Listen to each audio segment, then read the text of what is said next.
Hi everybody, happy Friday. So getting into week two's discussion about certain authors from our chosen genres and the publishing paths that they took. I chose this book, Emergency Contact by Mary H.K. Choi. I had read this sometime last year. It wasn't on my to-be-read list initially, but I kept seeing it pop up on social media and recommended through email, so I decided to just buy it. I figured it was like a sign, oh, you need to read this book. And I actually ended up really enjoying it. I have like several passages marked in here. I always like to mark up my books, but I really enjoyed the story. I didn't think I would because the protagonist comes off as kind of unlikable in the beginning.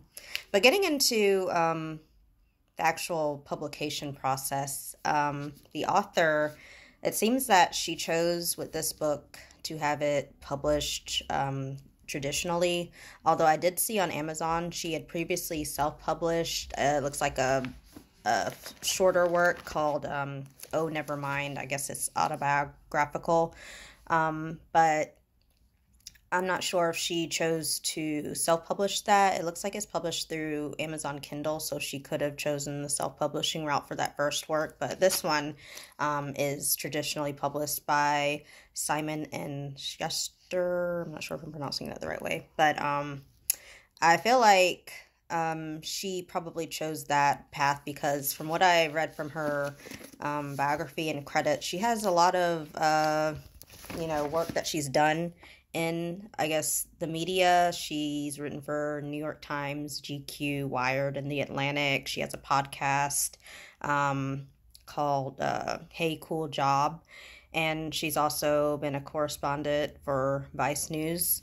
So maybe she felt that since she's already pretty prominent in, I guess, like the, pop culture world, maybe publishing traditionally would have been a better route for this book.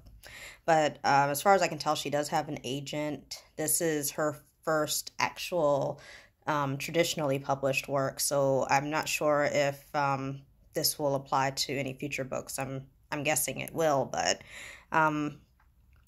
as far as how she connects with readers, I do see that she is active on Twitter and Instagram. I think her handle is Choi to the World, and I'm assuming that she's pretty active on there. I'm not sure if she actually interacts with fans. I'm assuming she does. I don't follow her. I'm going to add her to my list of authors that I currently do follow. But that was pretty much what I found concerning, I guess, the route that she chose for publishing. This is her first young adult novel, even though the characters are more...